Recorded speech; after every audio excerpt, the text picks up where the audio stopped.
It's a good day, VA, with Sam Pugh and Carolyn Day Pruitt. Brought to you by Dunlop House. Today we discuss how your body can predict the weather. The story behind how our studio guests overcame the challenge of COVID to keep their businesses open. And Chai finds $250,000 tractor as he explores the uncommon wealth, and much more. We'll be back right after this. The most rewarding part of my day would be seeing the residents putting a smile on their faces, especially if I have family members come up to me and say, "Oh, my loved one, they said they did this with you and they loved it," and that just makes me feel like I'm making a difference in their lives. My name is Chrissy Roth. I'm the Memory Care Activities Coordinator at Dunlop House. We definitely make a difference in the lives of our residents, and I would encourage anyone to come to Dunlop House and see what we're all about. Dunlop House, more than a house, it's home. Hey, welcome once again to Good Day VA. I'm Samuel Pugh. And I'm Carolyn Day Pruitt. We've got another great show lined up for you today. Dr. Sandy tackles how our bodies can tell us about the weather. We'll breach the taboo of wallpaper, practical, colorful, and anything but old-fashioned. And Chai may have just found a hat for you at his stop today, Sam. We'll see if this hat beats this. Yeah, I'm sure it can. I stole this hat. Thanks a lot. You know, Ella and Andrew found a great source for local fresh food, and they'll be dishing it up later. We've also got 3 guests in studio explaining how they kept their businesses afloat during the COVID pandemic. That's quite a show. Let's get started with Dr. Sandy's Human Weather Barometer.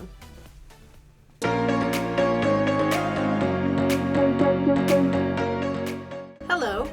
I thought today we'd talk about the weather. Here in Virginia, the running joke is if you don't like the weather, wait a day, it'll change. Which is great sometimes, but what if you have pain and arthritis? Most people have no idea why it is that they can tell the weather's going to change before the weatherman does.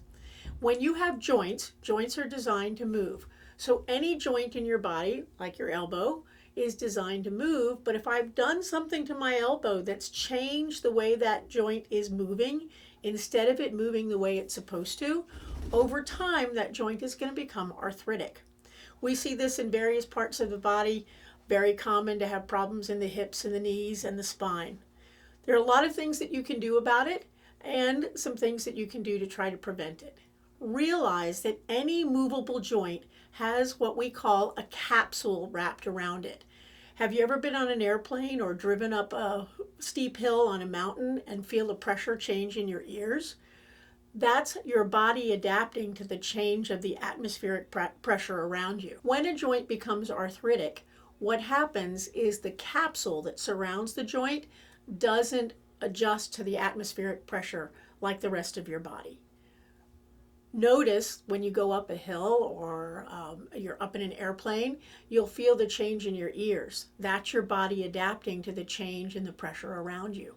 An arthritic joint loses its ability to do that, so when the pressure goes up, the body's pressure doesn't go up with it. Same thing when the pressure goes down. So as the weather changes, you often will feel that in your joints. Number 1, the best thing you can do for that is to move. Exercise, go for a walk. It doesn't have to be heavy motion, and I know when you feel bad, moving is usually the last thing you think of. But moving that joint is going to make you feel better than anything. You can use a combination of ice and heat. Never use either for too long, and that can help you feel better as well.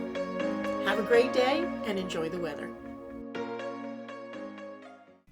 I don't know if you realize it or not, but that skeleton you saw in Dr. Sandy's segment, I taught him all those moves.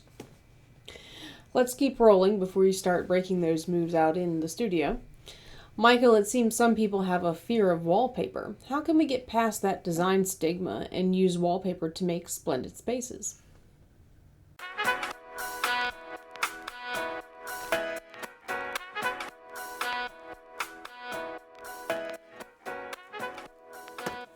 You know, I hear this all the time from clients. The moment I mention the word wallpaper, I immediately get a, oh no, don't want that, can't have it, don't want to deal with it. And I know that we've all been in that home, in that place, bought a home, refurbished a home, where you sat there and picked that old wallpaper off the wall, and you'd get like a little inch of it at a time, and it would take days to get that wallpaper out. And most people at that point throw up their hands and say, never again, I'm never putting wallpaper in. Or they remember wallpaper from a bygone era in a very, what was then trendy color palette or pattern that is now horribly out of date. And rather than replace it, most people just leave it up and ignore it like it doesn't exist. And so wallpaper can get a bad name about, being old-fashioned. But I'm here to tell you that wallpaper is not old-fashioned, and wallpaper is not difficult to replace. When wallpaper is installed properly, it should come down just as easily as it went up, meaning that you should be able to strip a room of wallpaper in a few hours in one afternoon, and it should be ready for new wallpaper the same day. This all has to do with how it's put in, and having it professionally installed is key. But I wanted to dispel that myth that wallpaper is old-fashioned looking. There are several things that we recommend for clients that look really up to date without being trendy, because trends do go out of style. So let me show you a few that I think work beautifully today and in a timeless way. The first is the most simple. We always say, go with a solid color, and people think, well, why can't I do that with paint? Well, paint will never give you the texture, protection, durability, and depth that a wallpaper will have. Going with simply just a beautiful texture that just looks like a fabric or a linen is a fabulous way of adding depth to a wall, adding color, but without adding pattern.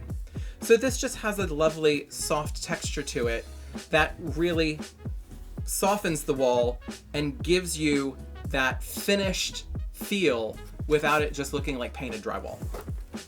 Another option with that would be to go towards a natural texture like a grass cloth. Now, grass cloth is always timeless. It's been around for a very, very long time.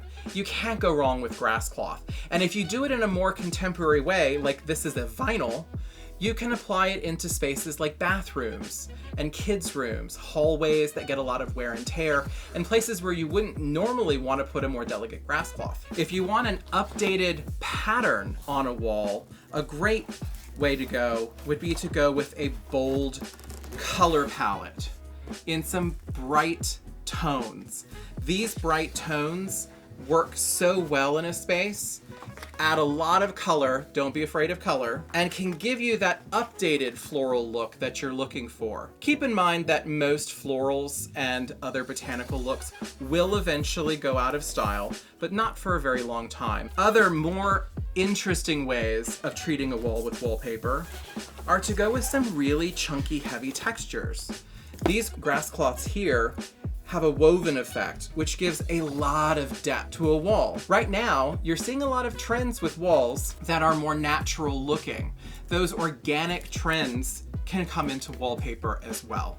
Paint can never achieve what some of these wallpapers can achieve, and this is less expensive than something that your carpenter might do on your wall, like shiplap. So don't think about wallpaper as a big floral in 1980s jewel tones that's still hanging around in your grandmother's house. And don't think of it as that little border of lighthouses or shooting stars that grace your kid's nursery anymore. Today's wallpaper can be vibrant but soft, it can be elegant, it can be natural looking, and it can feel very comfortable. Our own Chai Gallahan has just found a great spot for a day trip. And possibly my next hat. Let's see where he is today. We're here at the Keystone Truck and Tractor Museum, and we think you're gonna love it. The Keystone Truck and Tractor Museum, right off of I-95 exit 53, with a collection of over 300 vehicles, including trucks, tractors, classic cars, and motorcycles. And one of the best areas of the Tractor Museum is the gift shop. They've got everything here for toddlers and young ones who can pedal. They've also got these vintage scale model John Deere toys. You gotta come here and see this because it's fantastic. You can also find one of the largest unique collections of hats in the region right here. And because you like hats so much, Sam, I'd recommend coming by and taking a look. That's the thing about the Tractor Museum that's exciting. You can come in here for collectors of all ages, kids of all ages, but then you can step in here and see the full-scale big boy toys. The museum opened on October 1st, 2010, and is open 7 days a week from 9 a.m. to 5 p.m. It's home to one of the rarest tractors in the country, the Minneapolis Bodine, worth over $250,000. You can see it here in person. Housed in the museum is a collection of 185 tractors from as early as 1917. That's the year the United States entered World War I. From fire trucks, police cars, classic iron, American muscle, motorcycles, to the big boys. The museum houses a unique collection of antique vehicles rarely found anywhere else. You're also going to see the craftsmanship of how vehicles were made in the early 1900s. You not only see great vehicles, you learn about the history of transportation. Inside the museum is the evolution of trucks. It's not just about trucks and tractors. They have an extensive collection of bottles and toys and tools as well. You might have found these in your backyard, but this is what they were originally meant to look like. And you can see the old brands that aren't around anymore. There are bottles here and canned goods with logos and designs that you might remember from your childhood.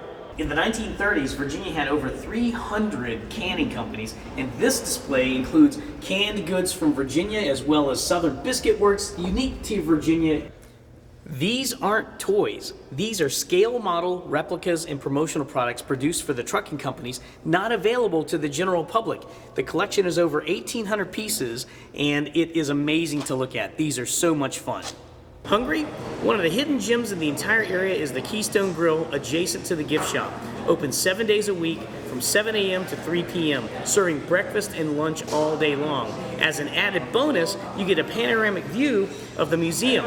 They serve everything from biscuits and gravy to burgers and barbecue. Thank you. You're welcome. Right here, look at that.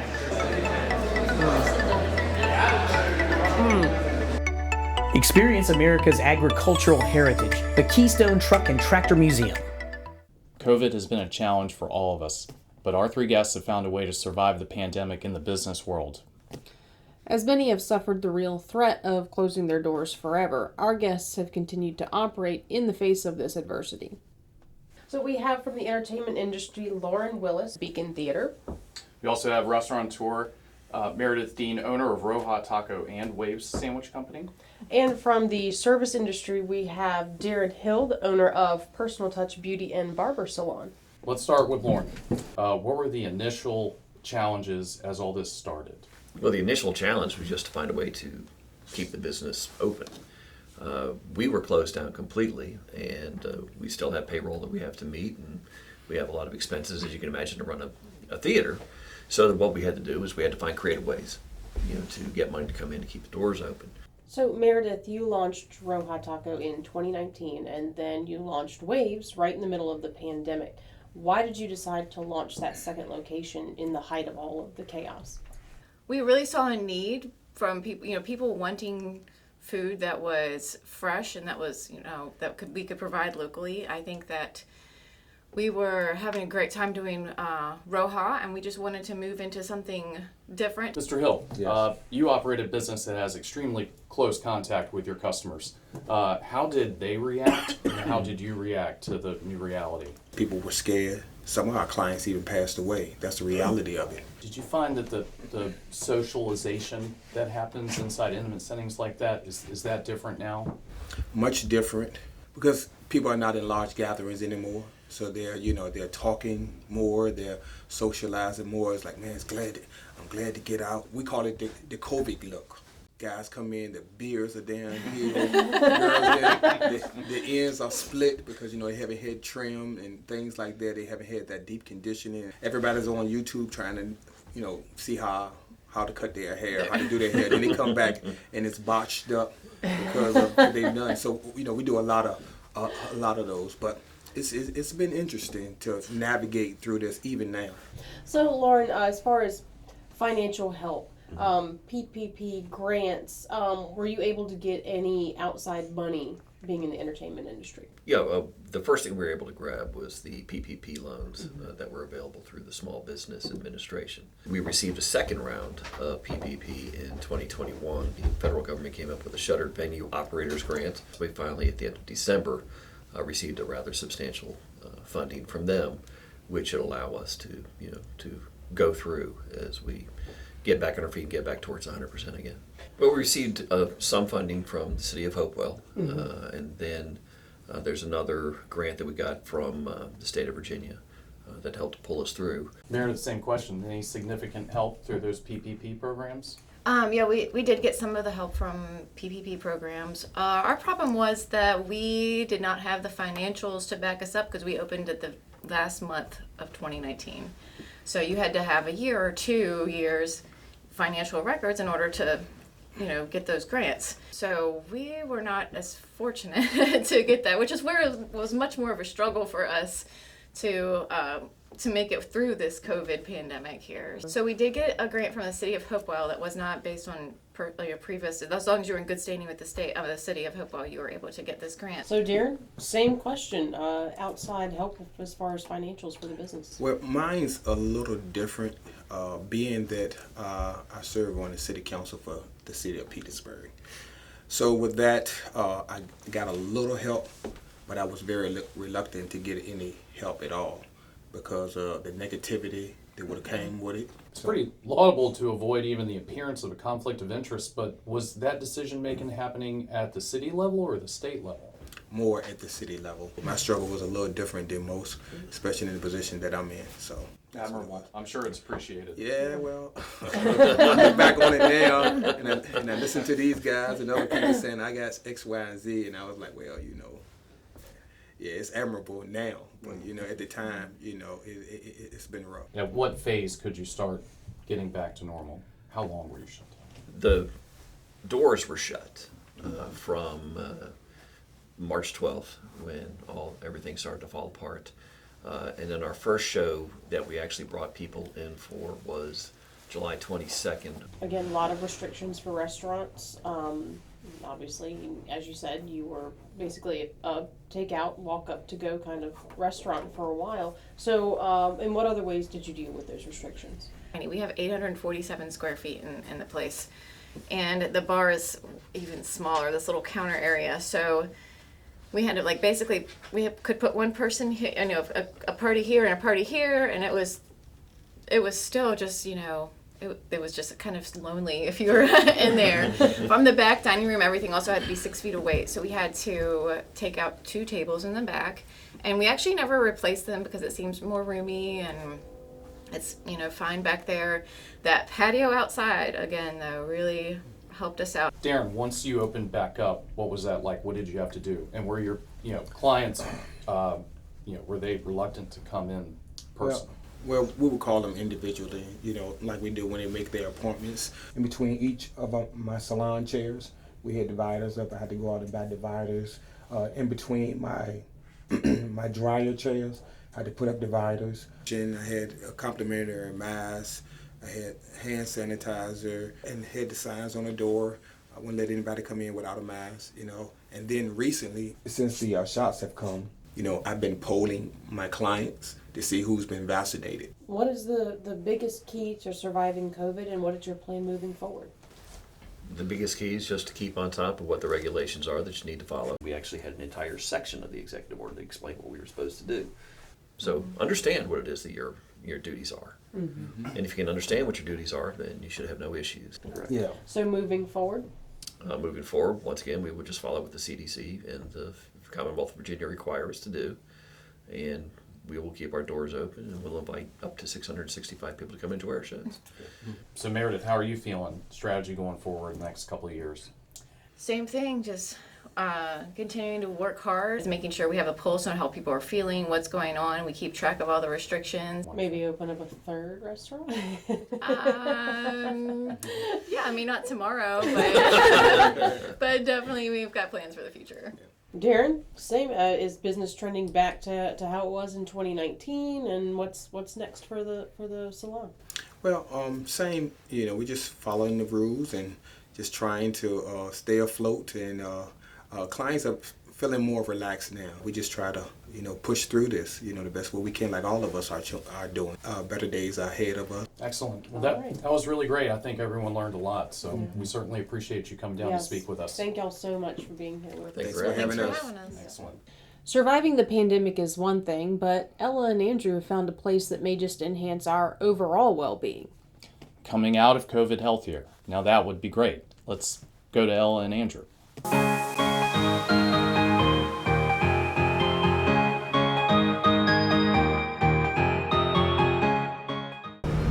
The specialty food market is a $170 billion industry which has grown over 19% just after 2020. And here in Petersburg, we have our own special part of it. Ella, why don't you tell us a little bit how excited you are about this? I could not be more excited about this store. I absolutely love it. It's 2 blocks from my house. It's called Agoria. It's a gathering place, and it is full of beautiful food products that are produced by our community, and we're so lucky. Can't wait. Let's go in. Yeah, let's go on. Let's have it.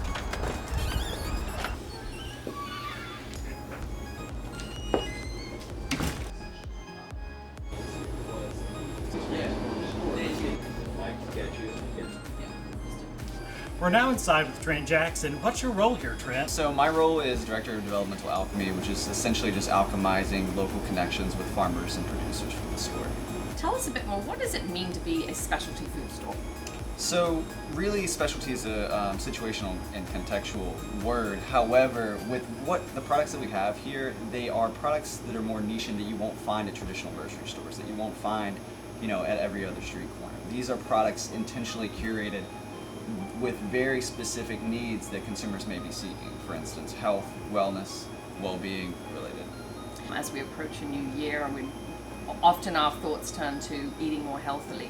What sort of products do you have here? What's your focus? To start out, we really took a focus on finding local producers from the Virginia and Richmond area that include fermented products, local baked wood fire sourdough breads, apothecary items, and then your typical pantry staples. Yeah, Agoria, the definition is gathering place, I believe? Yes, it dates back to ancient Greek, and it was to symbolize this place of a local gathering for artisans, for merchants, producers, activists, politicians, a place for individuals to come together locally. So essentially, you're providing a place for smaller growers to come and sell their wares, essentially. Which leads me to my next question. Tell us a little bit about the products you selected for us to talk about today. Yes, so these are actually all local products, minus the chocolate over here that we have. But starting on this side, we have two local fermentation beverage companies based out of Richmond, kimchi and sauerkraut that is also based around the Virginia area. We have some cannabinoid and apothecary products. We have, again, like I mentioned, the bulk pantry and household staples. We have like bulk nuts, legumes, grains, things like that you would typically find in a can, essentially, or in smaller portions.